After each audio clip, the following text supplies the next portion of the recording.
Hello everyone.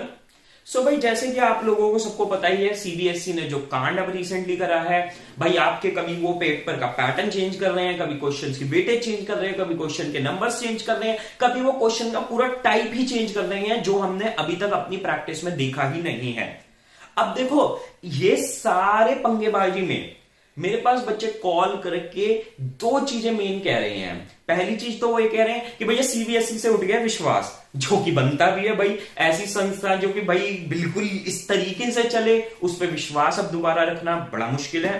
पर दूसरी जो चीज बच्चे कह रहे हैं, जो कि गलती बनती जा रही है आप लोगों के दिमाग में, जो आप में से बहुत लोग मुझे लग रहा है कमेंट कर सकते हो, वो ये है कि भैया एंट्रेंसेस का बता दो। अब सीन बोर्ड में तो नंबर नहीं आने हैं, बोर्ड से तो विश्वास उठ गया नंबरों से, तो अब मेरा फोकस ये है कि मैं एंट्रेंस में अच्छे मार्क्स ले आऊं और भाई मेरे को इंडिया का टॉप कॉलेज एंट्रेंस के बेसिस पे मिल जाए।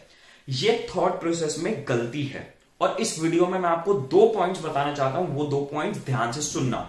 पहला पॉइंट ये, आप अपने एंट्रेंसेस को एस्केप कोट नहीं बना सकते बोर्ड्स के मार्क्स का। कहने का मतलब क्या है, देखो अब आपको ये चीज तो खैर रियलाइज हो गई होगी कि एंट्रेंस के लिए तैयारी अभी से करना या ढंग से तैयारी करना चालू करना बहुत जरूरी है, क्योंकि आपका एडमिशन एंट्रेंसेस के बेसिस पे होने वाला है टॉप कॉलेजेस में। बट उसके अलावा आपको यह भी समझना बहुत जरूरी है कि भैया आपके जो टॉप कॉलेजेस और यूनिवर्सिटीज हैं इंडिया में, कई कॉलेजेस में आपकी फाइनल रैंक कैलकुलेट करते हुए आपके बोर्ड्स के मार्क्स को अच्छी खासी वेटेज दी जाती है। शहीद सुखदेव में 35% वेटेज दी जाती है, सेंट जेवियर्स मुंबई में 45% वेटेज दी जाती है, आईपी मैट रोहतक में आपकी 10 से 20% वेटेज रहती है। और आप में से बहुत बच्चे कहोगे भैया इस साल तो सीयू सेट सुनने में आ रहा है जो आएगा और सारे एंट्रेंसेस बेस हो जाएंगे, एडमिशंस बोर्ड के नंबर पे कोई चक्कर ही नहीं रहेगा। वो बच्चों को एक चीज नहीं पता, लास्ट ईयर भी सीयू सेट फाइनल होने वाला था, कोरोना की वजह से वो नहीं हो पाया था।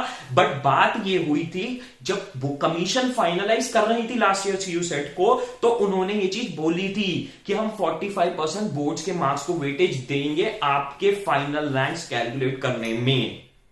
मुझे पता मैं यहां पे आके आपको कोई गुड न्यूज नहीं दे रहा हूं, मैं आपको वीडियो में ऐसी कोई खुशखबरी नहीं दे रहा जिससे आप बहुत ज्यादा एकदम आपको मजा आ जाए। बट मेरा काम यहां पे आप लोगों को कंफर्टेबल फील कराना नहीं, आप लोगों को सच्चाई से रूबरू कराना है। और सच्चाई यही है कि एंट्रेंस के लिए हमें ध्यान देना है, एंट्रेंस के लिए हमें पढ़ना है, पर बोर्ड्स पे हमें तब तक गिव अप नहीं करना जब तक हमारे एग्जाम जेन्युइनली खत्म हो ना जाए।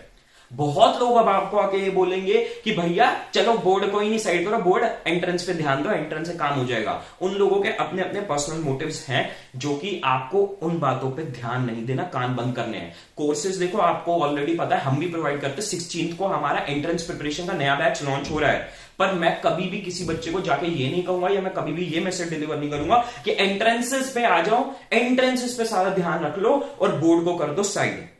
आपको बोर्ड पे उतना ही ध्यान देना है जितना आप दे सकते हो, और साथ में एंट्रेंस की प्रिपरेशन चालू करनी है। पहला पॉइंट था, बोर्ड एस्केप कोट नहीं बना सकते एंट्रेंस को बोर्ड के मार्क्स का।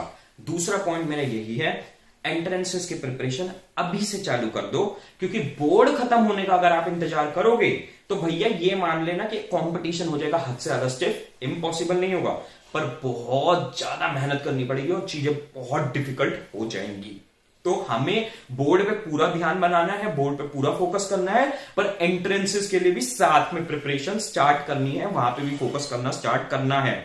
और अब अगर आप पूछोगे कि भैया बोर्ड और एंट्रेंस एक साथ कैसे मैनेज होंगे, मैं हमेशा अपनी एक बहुत पुरानी बात कहता हूं, जो मैं यहां पे रिपीट करूंगा।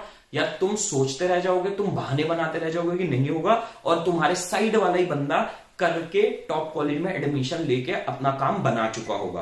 कैसे होगा वो मैं गाइड करूंगा, फ्यूचर में वीडियोस आती रहेंगी, चैनल को सब्सक्राइब कर लेना। 16 को बैच भी आएगा। पर मेरा मैसेज यह याद रखना, बोर्ड्स को हम कहीं से कहीं तक सैबोटाज नहीं कर सकते, या हमें वो मेंटालिटी नहीं डेवलप करनी है। तो best of luck guys and bye.